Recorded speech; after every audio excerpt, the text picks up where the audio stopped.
Abren sus Biblias hoy en Juan capítulo 17. Juan capítulo 17. Y voy a leer del versículo 13 al 19. Del 13 al 19. Y dice así la palabra de Dios.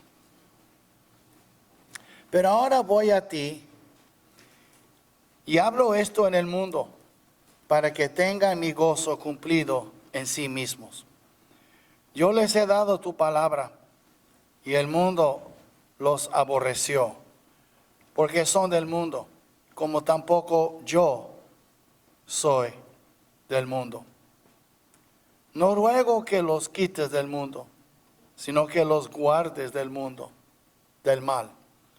No son del mundo, como tampoco yo soy del mundo. Santifícalos en tu verdad. Tu palabra es verdad. Como tú me enviaste al mundo, así yo les he enviado al mundo. Y por ellos yo me santifico a mí mismo, para que también ellos sean santificados en la verdad. Amén. Pueden tomar sus lugares, hermanos. Hermanos, hoy quiero compartir con ustedes de la palabra de Dios. Y simplemente titulado, Tu palabra es verdad. Estos versículos vemos dos oraciones de Jesús por su pueblo. La primera vemos aquí que está pidiendo por la protección de su pueblo. Y la segunda por la santificación de su pueblo. Y vemos también que es muy importante que la palabra de Dios es vital, es necesaria, esencial en la vida de un discípulo. Muy importante. Cristo dijo, tu palabra es verdad. Y aquí encontramos en el versículo 17. Ahora, es solamente, hermano, en la verdad donde la victoria se adquiere. Si queremos ser victoriosos, tenemos que conocer la palabra de Dios. ¿Y qué dice la Biblia acerca de la palabra de Dios en cuanto a su eficacia, su poder? Quiero que miren conmigo en otro lugar que en Josué, en capítulo 1, cuando este hombre iba a tomar el lugar de Moisés y introducir al pueblo en la tierra prometida. Y un versículo muy conocido es en versículo 8, donde él dice el Señor a Josué, capítulo 1, versículo 8. Nunca se apartará de tu boca este libro de la ley, sino que de día y de noche meditarás en él, para que guardes y hagas conforme a todo lo que en él está escrito. Porque entonces harás prosperar tu camino y todo te saldrá bien. ¿Por qué no hay prosperidad hoy en día en las cosas de Dios? Yo no estoy hablando de dinero. Dinero, muchos viven bien económicamente aunque no siguen al Señor. Eso tiene que ver con prosperidad, bíblicamente hablando. Prosperidad es una vida que cuando usted llega al fin de su vida, usted verá que valió la pena haber vivido esa vida. Yo voy a dar un ejemplo. Yo no quiero que miren con desprecio a esa gente, pero tú has puesto a pensar la gente que vive en las calles. Algo pasó en sus vidas. Todos nacieron y eran bebitos muy queridos y amados, y la familia estaba gozando y celebrándose uno al otro, una nueva criatura llegando al mundo. ¿Qué pasó? ¿Cómo terminaron en las calles? Algunos con drogas, otros borrachos, otros muchos sin rumbo en la vida. ¿Qué pasó? Y imagina usted llegar al fin de su vida, haber vivido una vida así y ver que no valió la pena. O tú puedes tener dinero y ser una persona muy respetada en la comunidad sin conocer a Cristo. Pero va a llegar al fin de sus días y dice, ¿para qué sirvió todo eso? Leer Eclesiastés habla de eso. La única vida próspera que valga la pena haber vivido es una vida que ha sido bendecida por su creador y su dador. La vida viene del autor de la vida, que es Dios. Y la vida es prestada y le diremos cuenta por la manera en que la hemos vivido. Yo no quiero llegar al fin de mi vida con mucho remordimiento. Yo sé que he hecho errores y yo nunca he sido una persona perfecta, ni como padre, ni como esposo, ni como pastor. Pero aun con mis imperfecciones, prefiero equivocarme en el camino del Señor que tener éxito en el mundo sin buscar al Señor. Okay. Muchos han fallado en ciertas áreas de su vida, pero Dios los vuelve a levantar. Puedo nombrar a Abraham, Jacob, hasta Noé, hasta se emborrachó Noé. Podemos ver también a David, Pedro, aún Pablo. Y nos vemos que Dios nunca ha llamado personas perfectas. Aún Esther, una gran mujer de fe, ella dudó en el principio y Mardoqueo tuvo que llamar la atención. Y vemos entonces que Dios ha usado gente imperfecta. No estamos hablando de eso. Pero si usted mira la vida de Abraham, fue una vida próspera. Usted mira la vida de Jacob, una vida próspera. Fue el patriarca que dio las 12 tribus de Israel. Usted ve la vida de Pedro, que falló y negó a su Señor, hasta con maldiciones. Dios lo usó, predicó un sermón y más o menos 3,000 almas se entregaron a Cristo. Imagínense 3,000. 3,000 es como 12 veces, como una docena de templos como este. Aquí cabe como 250, haz la cuenta. Como una docena de santuarios como esto, en un solo sermón. Esto fue el mismo hombre que unos días para atrás, unas semanas para atrás, rechazó a su Señor. Entonces sí hay hermanos y santos que caen, pero Dios los vuelve a levantar. Eso es parte de la prosperidad, ¿no? Nunca Dios dijo que seríamos perfectos si meditamos en la palabra de Dios día y noche. Porque aún la palabra nos convence y nos hace ver que estamos mal de vez en cuando. Eso no es el hecho. Una vida sin errores, eso no va a pasar. Ni espera tal vida. Errores vamos a cometer. Y a veces todos los días cometemos algo. A veces con la boca, a veces con los hechos, a veces con la mente, pero sí cometemos errores. Pero Dios no prometió a Josué, y Josué también hizo errores. Pero el hecho es, Dios le prometió una vida próspera a Josué. Y promete una vida próspera a usted y a mí, si nosotros hacemos caso a la palabra. Hay que meditar en ella día y noche. Hay que hacer conforme, es decir, y hagas conforme a todo lo que en él está escrito. En Santiago dice, ser hacedores de la palabra y no tan solamente oidores. Entonces, todo depende, me supongo, en la definición suya de prosperidad. ¿Quieres mucho dinero o quieres bendición de Dios en su vida? ¿Qué le conviene tener mucho dinero y sus hijos van para el infierno? ¿Vale la pena los millones de dólares que Dios te podría dar, pero sus hijos no siguen al Señor? ¿Qué le conviene tener un cuerpo macizo y fuerte si su alma no conoce a Cristo? ¿Vale la pena ir al infierno con un cuerpo sano y vivir una vida muy más con músculos y fuerte, como un gran atleta? Pero después, ¿qué? ¿No es mejor, dice Cristo, ir a la vida manco, faltando un brazo, una mano, y tener vida? Entonces, por eso digo, es muy importante entender eso. Y todo depende en tu definición de prosperidad. Y viviendo en los tiempos en que vivimos ahora, es muy fácil confundirnos, engañarnos y pensar que mucho money, mucho dinero es prosperidad. No, no es, hermanos. Veamos entonces aquí que dice la Biblia acerca de la palabra de Dios en cuanto a su eficacia. Primero, y hay diferentes versículos, algunos vamos a ir, otros nada más lo voy a nombrar, pero no tenemos que ir hasta allá.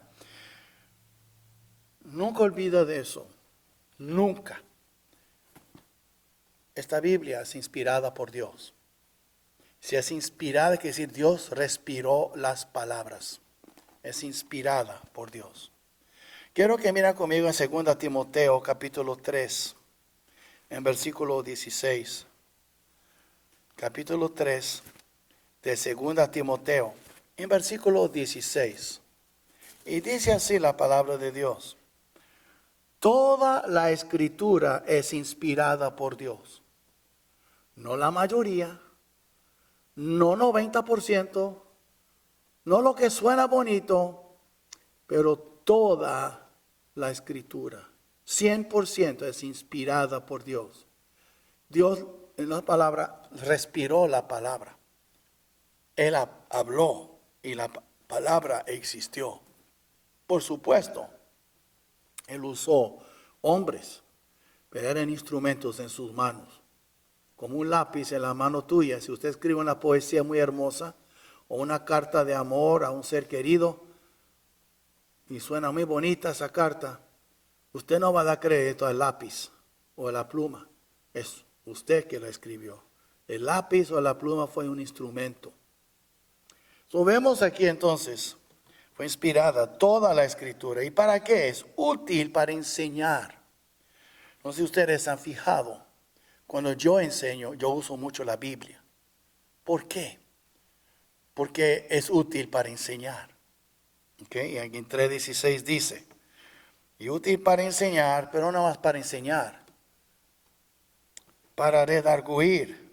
¿Qué es decir redarguir? Quiere decir que nos está guiando bien. Si estamos mal, nos va a decir, hay que irse para acá, para allá. No nos gusta ser redarguidos. No nos gusta. Sí, nosotros somos seres orgullosos, arrogantes. Venimos de una raza rebelde. La raza humana es rebelde. Nada más mira a tus hijos, si usted cree que no son rebeldes. Mira tu vida con el Señor. Por ejemplo, voy a decir una rebelión. Si si la ley dice, por ejemplo, que tienes que parar en un stop, ¿cuántas veces ustedes no han parado?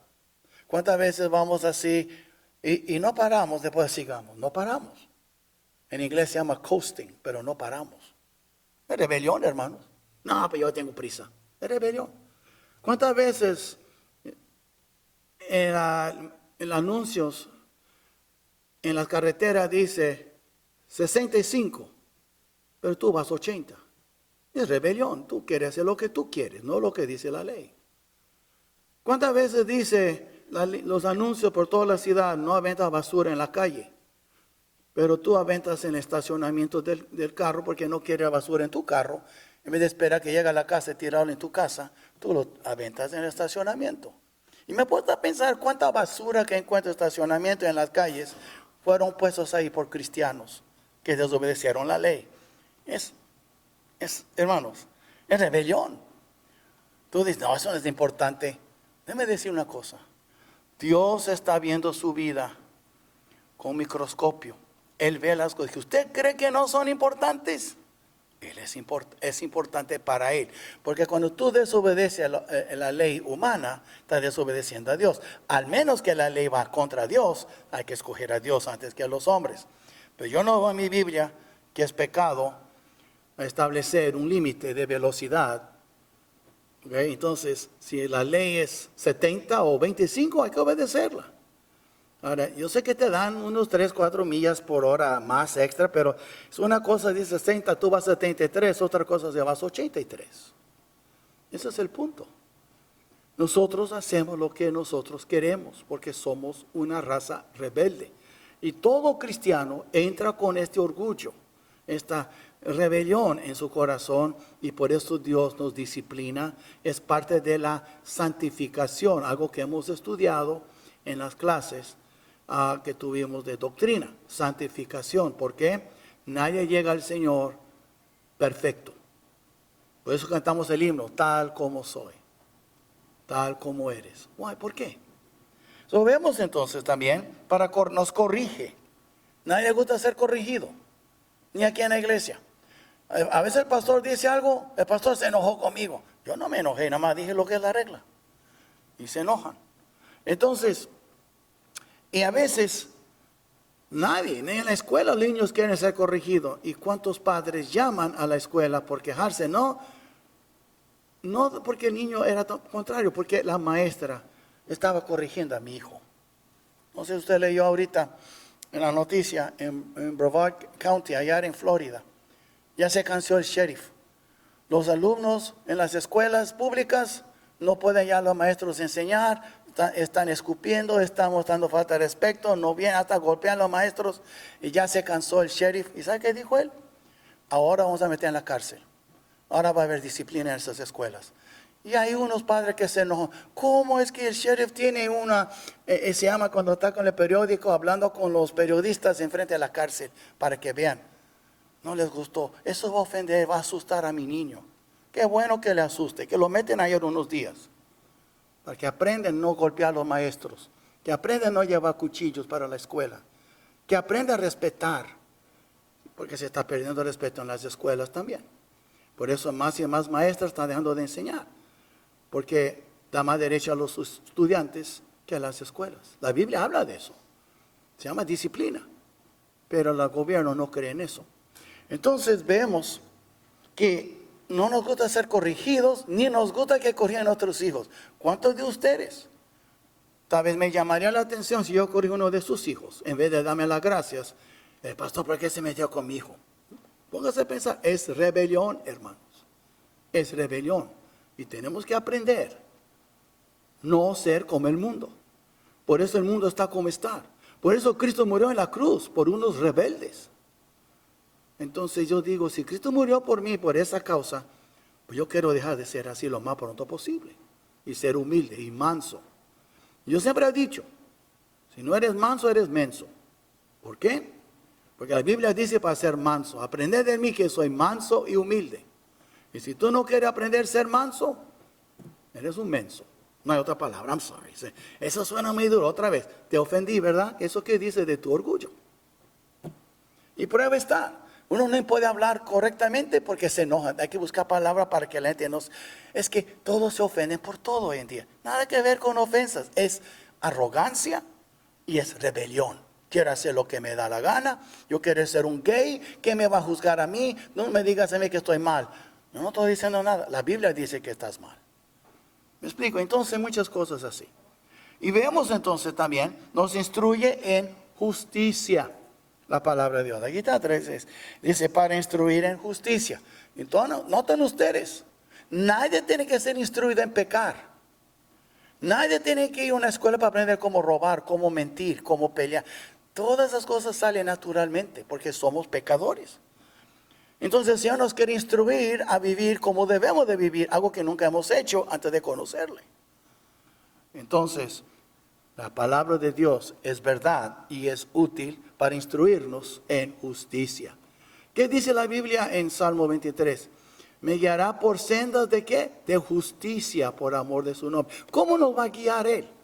¿Enviar un ángel? Hey, sígueme. No, te dio la palabra. La Biblia es como Él te guía por la senda de justicia. No hay otra.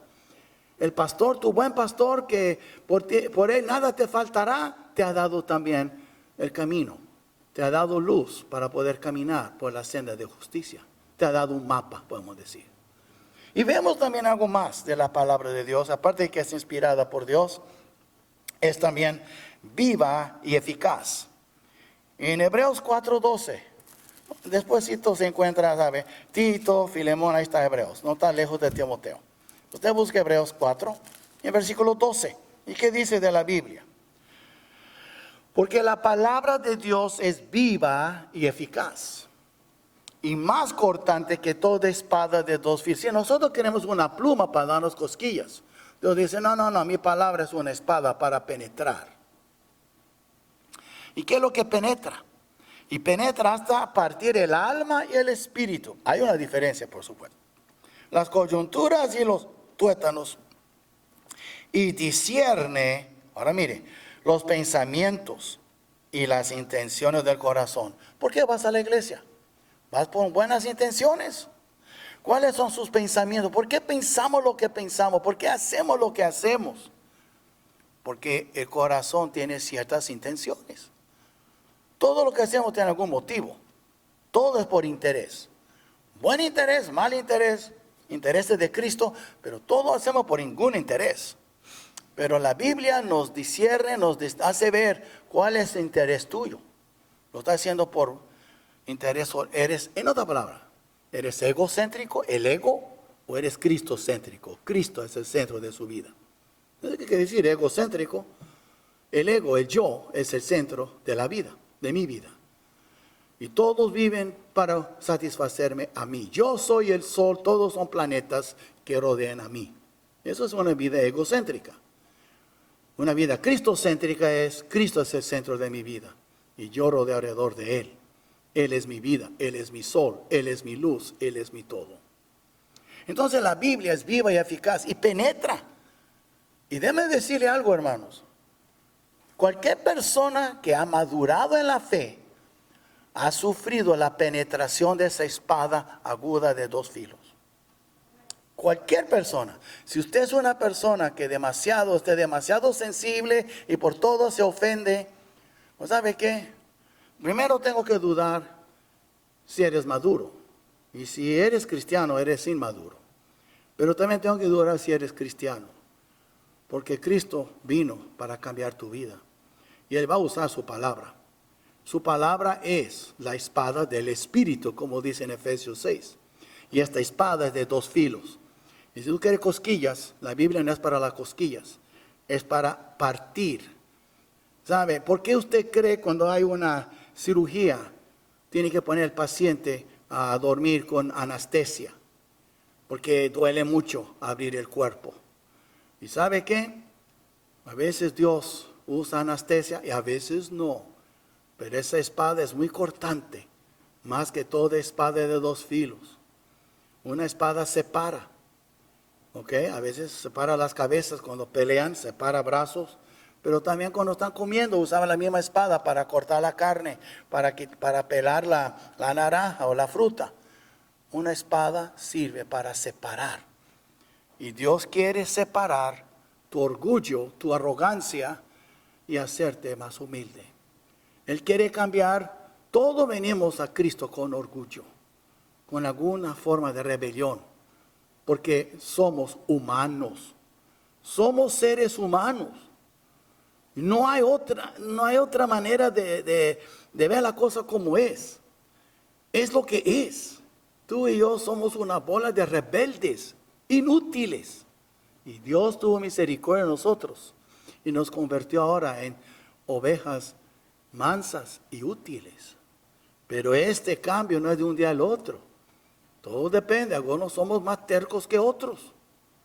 Y yo no creo que soy menos terco que muchos de ustedes. Yo he sido muy terco en mi vida. Dios ha sido muy paciente, pero a veces severo conmigo también.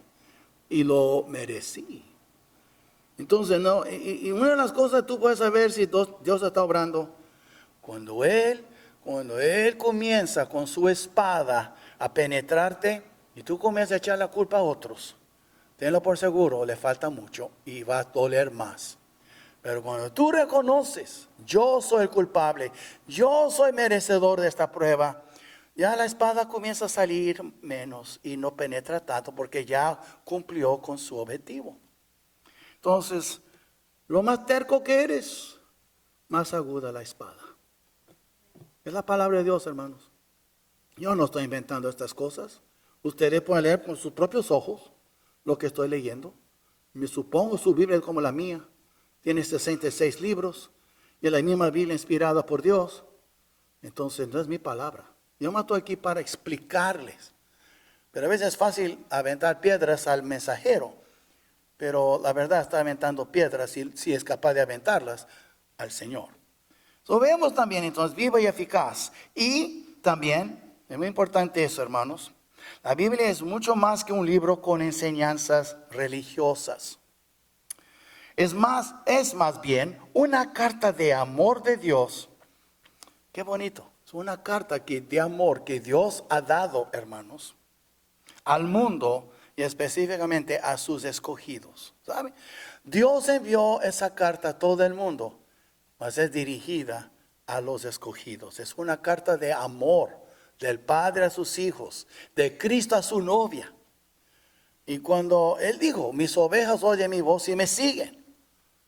Y vemos entonces, cuando yo leo la Biblia, yo veo una carta de amor por mí. Dios me amó tanto que me dio su palabra. ¿Sabe? Entonces, es una carta de amor. Y tenlo por seguro, la Biblia nunca te va a guiar mal. Nunca. No me importa quién eres, lo que tú piensas. Tú sigue la Biblia. Sigue las enseñanzas de la Biblia. Y no vas a ir mal. Vas a tener días difíciles, vas a tener pruebas. Nadie será exento de eso. Pero tu vida será prosperada. ¿Por qué? Porque la Biblia lo dice. Yo creo, Señor, es promesa del Señor. Él quiere prosperar tu vida. Pero deja de pensar en siglos de dólares, hablando de otra prosperidad. Hijos que te respetan, hijos que te aman. Una vida con propósito, con significado. Una paz que sobrepasa todo entendimiento. Trate de comprar eso en Walmart o cualquier tienda, la paz que sobrepasa todo entendimiento. No hay manera de comprarla, solo en Cristo, porque Él es el príncipe de paz. Lo vemos entonces, y nosotros entonces vemos aquí que es la protección nuestra.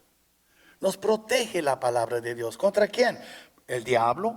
No hay que buscarlo ahora. Usted va a Lucas 4 y también a Mateo 4. Y Cristo siempre contestó al diablo, dicho está, escrito está. Cristo peleó el diablo con la palabra de Dios, hermanos.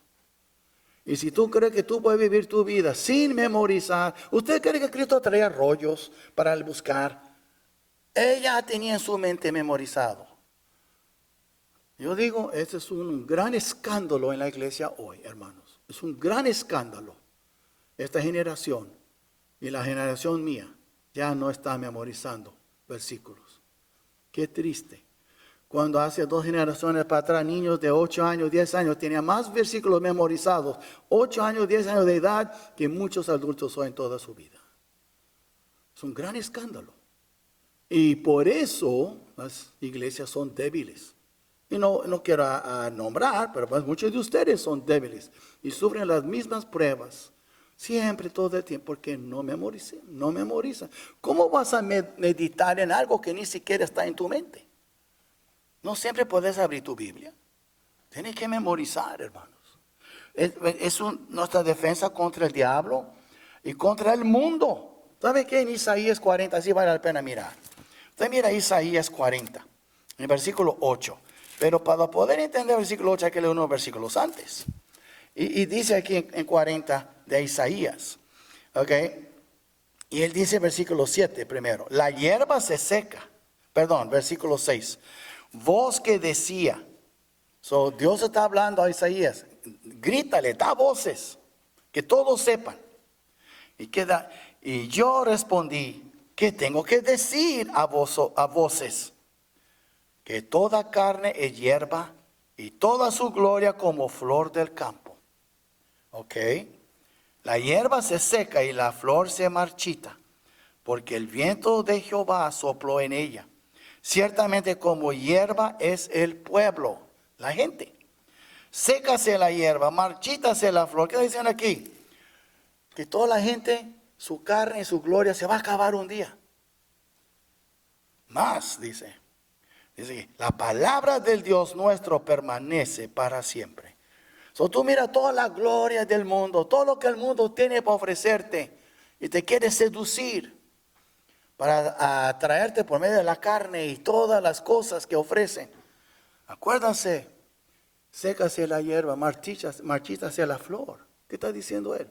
Mas la palabra del Dios nuestro permanece para siempre. Está diciendo él, pon tu mirada en algo que no va a acabar, no va a desaparecer, no va a perder su gloria. Es la palabra de Dios.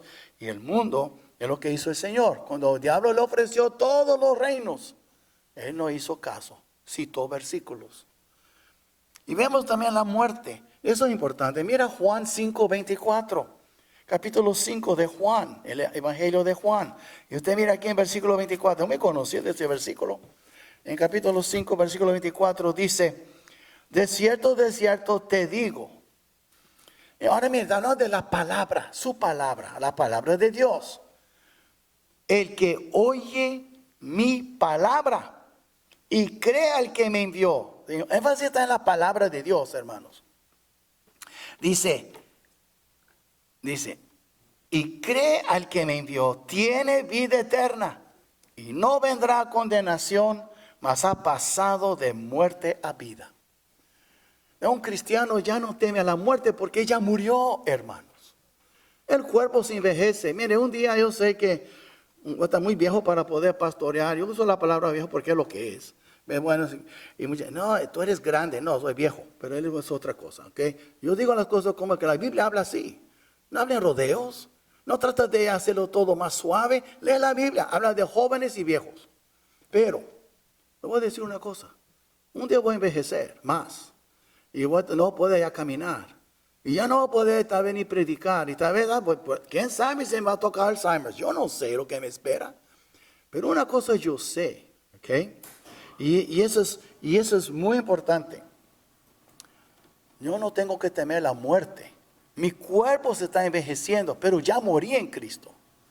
Todos que estamos en Cristo, ya morimos. Y hemos nacido de nuevo. Es cuestión de morir para recibir tu cuerpo nuevo, para estar con Cristo. Pero muchos ya no piensan así. Porque si hubiera pensado así, no tenía tanto pavor de un virus, y hubiera quedado encerrado en sus casas y con máscara porque voy a morir, ese virus me va a matar. Y yo digo, en serio, sé que suena, a veces, hermano, cuando hablamos bíblicamente, ofende a la gente, pero la verdad es, ¿qué dice Pablo? Morir es ¿qué? Pérdida, ganancia. Es fácil decirlo, pero cuando llegó el virus y andaba asustado por la televisión, todos tenían miedo de la ganancia. Nadie quería ganar. Qué interesante, ¿no? Y hasta perdieron la iglesia. Hasta ahora hay iglesias cerradas y no han vuelto a abrir. ¿Por qué? Porque temen la ganancia. No temen la muerte, hermanos. Sí, es una de las cosas que el Señor nos quiere enseñar, pero es una vida próspera. Que tú no tienes que tener miedo de la muerte. Va a llegar, yo no sé cómo va a morir. Yo sé que ninguna muerte es placentero. Puede morir por pulmonía, no puede respirar, se siente feo. Puede morir de cáncer, te come vivo, no se siente bien tampoco. ¿Qué muerte es alegre? No hay. Un ataque de corazón puede doler mucho. Pero eso es su último, como dice, goodbye. Ya va a estar en la presencia del Señor. Vemos entonces, también nos protege de algo más. Y eso es muy, muy común, de un corazón de uno mismo. ¿Sabe lo que dice la Biblia? Yo lo puse en las notas para ustedes. El que confía en su propio corazón es necio, mas el que camina en sabiduría será librado. Ahí está Proverbios 28, 26. ¿Qué quiere decir eso? Nuestros corazones no se engañan. A veces pensamos que estamos bien porque yo me siento bien. No, que la Biblia sea tu guía, no tus sentimientos. Tus sentimientos te pueden engañar. Tú puedes sentir bien hoy, pero puedes estar bien mal delante del Señor. O tú puedes sentir muy mal y estás bien delante del Señor. Nuestros sentimientos son muy volubles, como una montaña rusa. Pero mi fe en Cristo es lo que me sostiene y la palabra de Dios me sostiene. Por eso es viva y eficaz. Eficaz quiere decir viva, como la palabra dunamis habla de un dinamita, vida.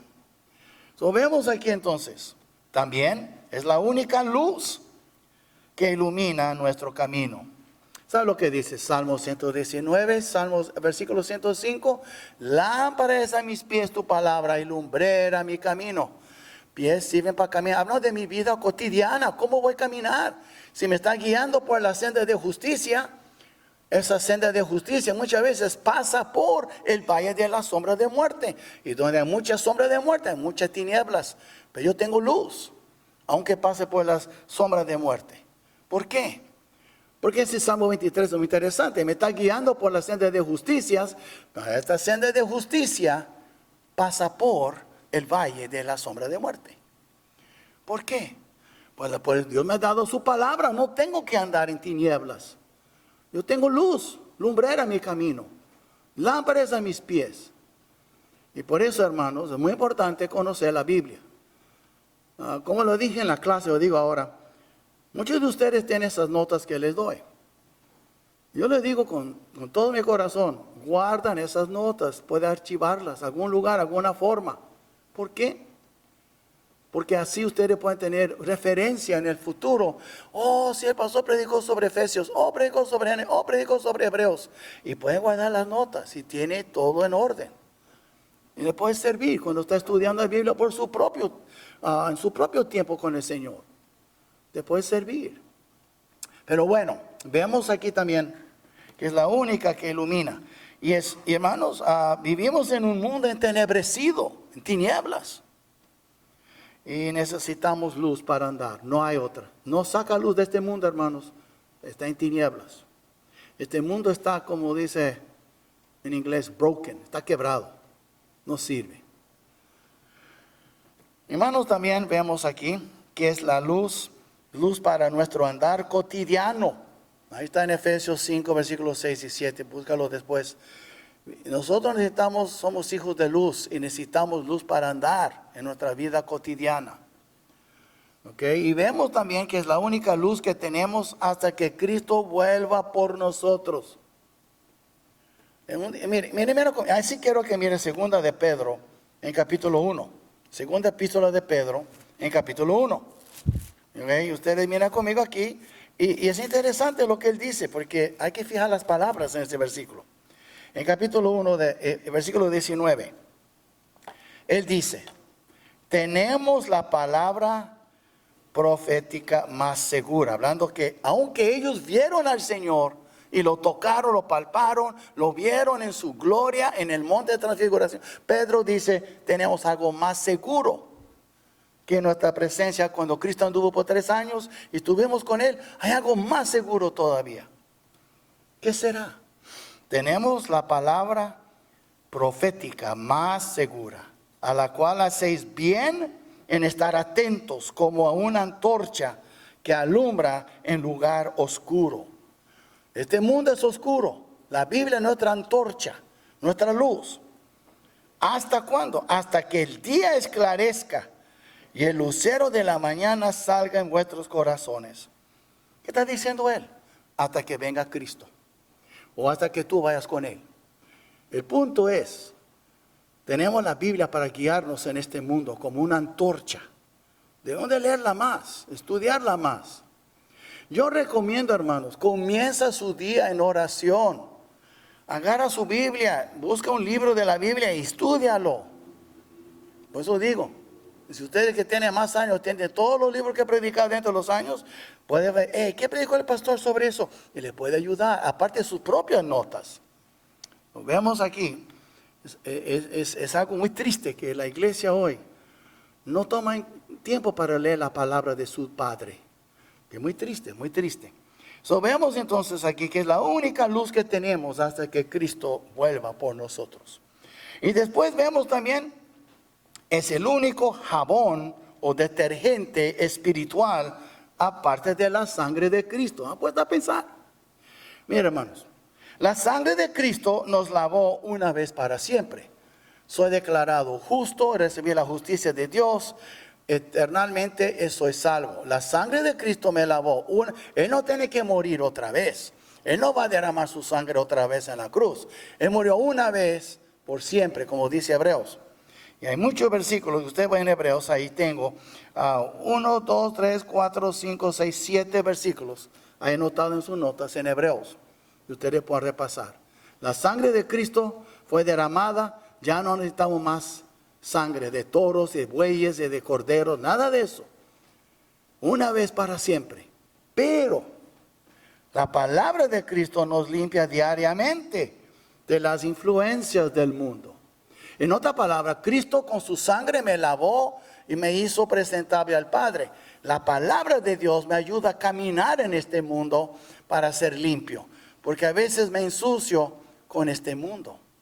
Recuerdo cuando Cristo estaba lavando los pies de los discípulos en Juan. Y Pedro dijo, no, yo lavo el tuyo. No, si no lavo tus pies no tienes conmigo. Ay, no, lávame todo. Pero el Señor dijo que ya fuiste limpiado. En otra palabra, ya todo su ser fue limpiado, nada más los pies. ¿Qué estaba simbolizando él ahí?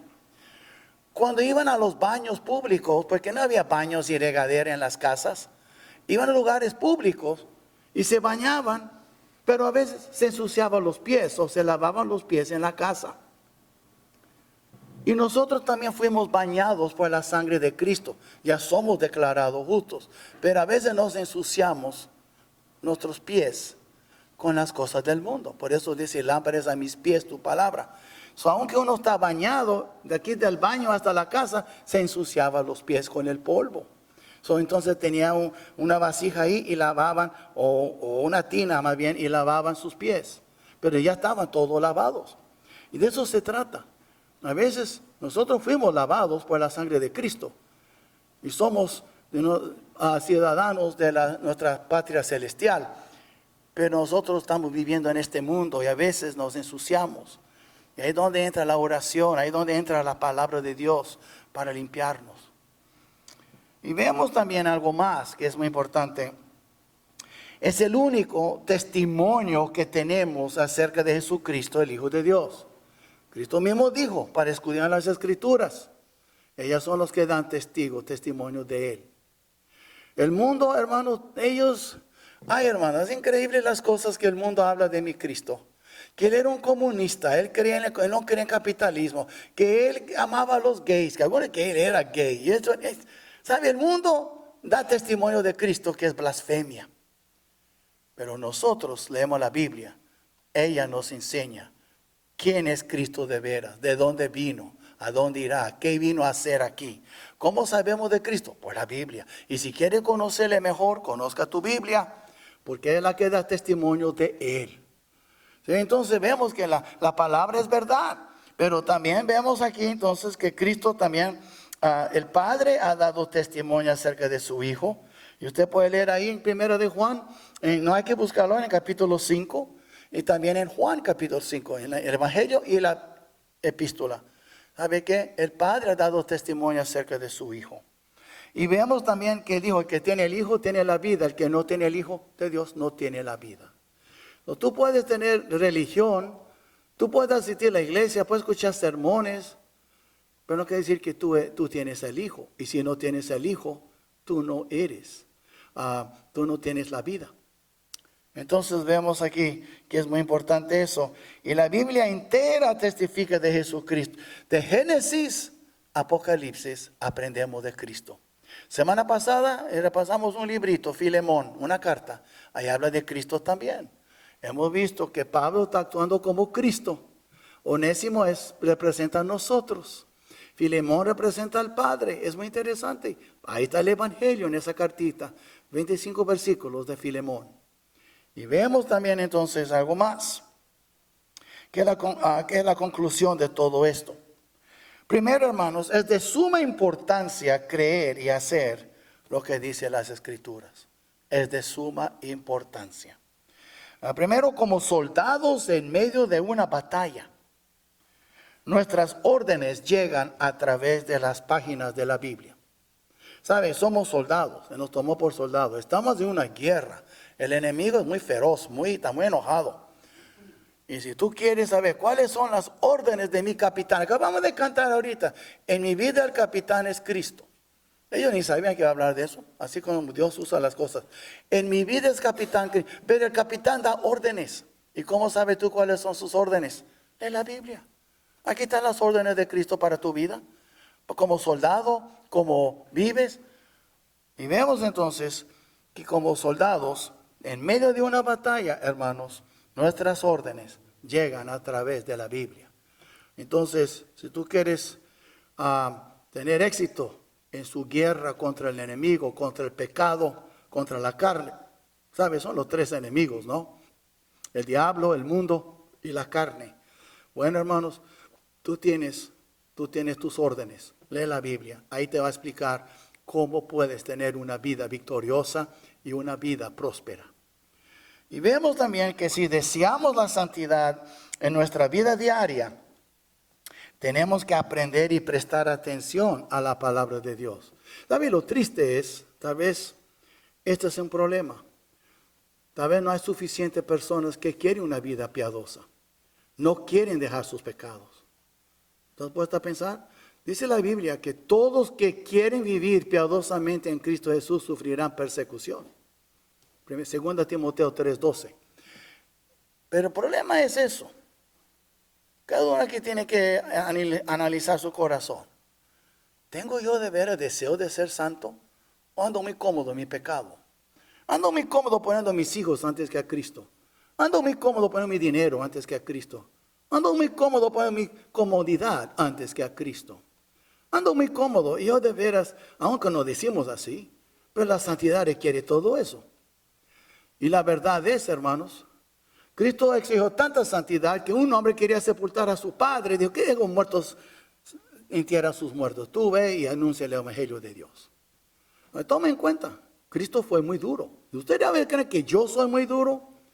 Lee su Biblia, verá qué tan duro fue algunos. Cristo fue con algunos. Uno quería despedir a su padre, su familia. No, ninguno poniendo su mano al arado mirando hacia atrás es apto para el reino de los cielos, reino de Dios. Otro, déjame sepultar a mi padre. No, deja que los muertos sepultan sus muertos. ¿Ven ustedes que Cristo tomó en serio estas cosas? Nosotros no. Hay algunas excepciones, pero en general, hermanos, la mayoría de los cristianos hoy en día están contentos porque son salvos, pero de veras no quieren superar en la santidad y no saben lo que... Déjame decir algo que yo siempre he dicho con el discípulo, tal vez lo he dicho aquí alguna vez. Recuerda que es un pirámide y esa es tu vida. Un pirámide tiene 4 lados, es como un triángulo de 4 lados. Si un pirámide fuera un edificio, cada piso que tú subes, cada andar que tú subes, hay menos espacio. Hay mucha gente en el primer paso, segundo, tercero, pero va creciendo ese edificio y hay menos espacio.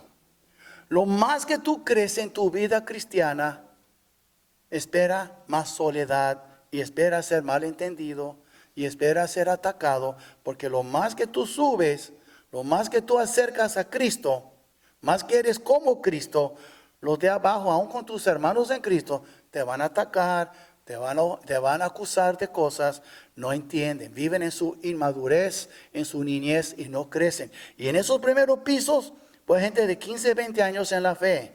Y en estos de arriba, de 3, 4 años en la fe. Tienen que ver, muchos crecen rápido, porque todo depende en el deseo de tu corazón. Pero acuérdate, lo más que tú creces, lo más santo que tú creces en santidad, menos compañía tendrá en la fe. ¿Okay? Y eso es un precio que paga uno para seguir a Cristo. El problema es que tenemos mucho equipaje, mucho bagaje del mundo y no queremos soltarlo. Andamos muy cómodos. Y solo por eso Cristo oró, santifícalos en tu verdad. Tu palabra es verdad. ¿Tú quieres ser santo? Tienes que meterse más en la palabra. Y lo más que tú entras en la palabra, lo más que la palabra entra en ti, lo más tú vas a ser como Cristo. No hay otra manera. Si tú eres flojo para estudiar la Biblia, si tú eres flojo para memorizar, es que no puedo. Yo sé que no puedes, porque no quieres. Porque cuando tú puedes, tú puedes. Cuando tú quieres, tú puedes. Pero como tú no quieres, tú dices que no puedes. Pero es mentira del diablo, estamos haciendo caso a él. Tú puedes memorizar. Imagine usted una iglesia aquí llena de almas que tiene versículo tras versículo memorizado. Come on, algunos de ustedes tienen ya 10 años en la fe y no tienen ni 100 versículos memorizados. Ni pueden memorizar 1 por mes, 12 por año. Es que no puedo. Oh, sí puede. Porque es que recuerda muchas cosas. Guarda rencor y recuerda lo que alguien hizo hace 20 años para atrás. Tú sí recuerdas. ¿Por qué no puedes recordar versículos? La palabra de Dios. La Biblia dice, la palabra de Cristo mora en abundancia en vosotros. Está en Colosenses 3:17, 3:16. So vemos, hermanos, es muy importante. Ahora, por último,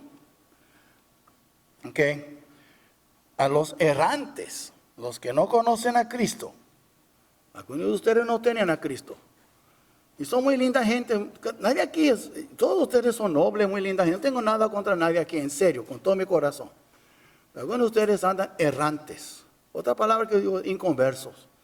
Y los errantes, para los errantes, la Biblia es la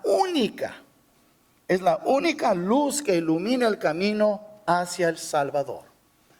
No hay otra manera de ser salvo que por medio de las instrucciones de la Biblia. La Biblia te va a guiar a Cristo.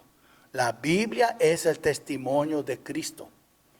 Toda la Biblia testifica de Él. Si tú de veras quieres conocer a Cristo, haz caso a la Biblia. Y sabe que un versículo en el Antiguo Testamento dice Dios: mirad a mí y sed salvos, todos los términos de la tierra, porque yo soy Dios y no hay más. Mirad a mí y sed salvos, todos los términos de la tierra. ¿Y sabe qué, hermanos? Para que ustedes vean, hasta si ustedes quieren entrar en Wi-Fi, este es el código, Isaías 45:22. No es secreto aquí. Todos que quieren entrar, métese. Isaías 45:22. ¿Por qué? Porque no hay otro. ¿Tú quieres ser salvo? La Biblia te dice: mirad a mí. No hay nadie más. No hay otro lugar. No hay otro método. No hay otro Dios. No hay otro camino. Solo Cristo. Y si tú quieres ser salvo, tienes que hacer caso a la Biblia. Antes de ser santificado en la Biblia, tienes que ser salvo por la Biblia. Y después ser santificado, ya después que eres salvo. Entonces, hermanos, no menosprecia la palabra de Dios. Yo vuelvo a decir, yo con todo mi corazón creo que es un gran escándalo hoy en la iglesia de Cristo, que tanta gente, con tanta información, con internet, con Google, con esto, con el otro, tanta información, pero no memoriza nada de la Biblia. Es triste eso. Memoriza, hermanos. Y después memoriza y devórala como un dulce que te gusta, o una carne o algo, va devorándola y después tu alma va a digerirla y ahí va a cambiar tu vida. Es muy importante eso. Vamos a poner de pie y vamos a orar para terminar y después vamos a cantar un himno para invitación. Padre nuestro, gracias Señor por esta palabra. Gracias porque tu palabra es viva y eficaz y es más cortante que toda espada de dos filos. Y Padre nuestro, decimos que te amamos, decimos que amamos tu palabra, pero ¿por qué no la cumplimos, Padre? ¿Por qué no la hacemos? ¿Por qué nada más oímos y no la hacemos? Perdónanos, yo me incluyo, Señor, te ha fallado muchas veces. Pero Señor, ya queremos ser un pueblo hacedor de tu palabra. Queremos ser un pueblo que te ama de veras y queremos cumplir con tu palabra. Queremos ser un pueblo cristocéntrico, donde el mundo vea la palabra de Dios exhibida en nosotros, manifestada en nosotros. Señor, si la gente no quiere leer la palabra, que la lea en nuestras vidas. Que vean la palabra cumplida en nuestras vidas. Padre nuestro, si alguien aquí no te conoce, toque su corazón, hazle ver su necesidad de ti, Señor. Por favor, tal vez este día es el día que esta persona se entregue a ti. Y todo eso te lo pedimos, Señor, en el precioso nombre de tu Hijo, Cristo Jesús. Amén.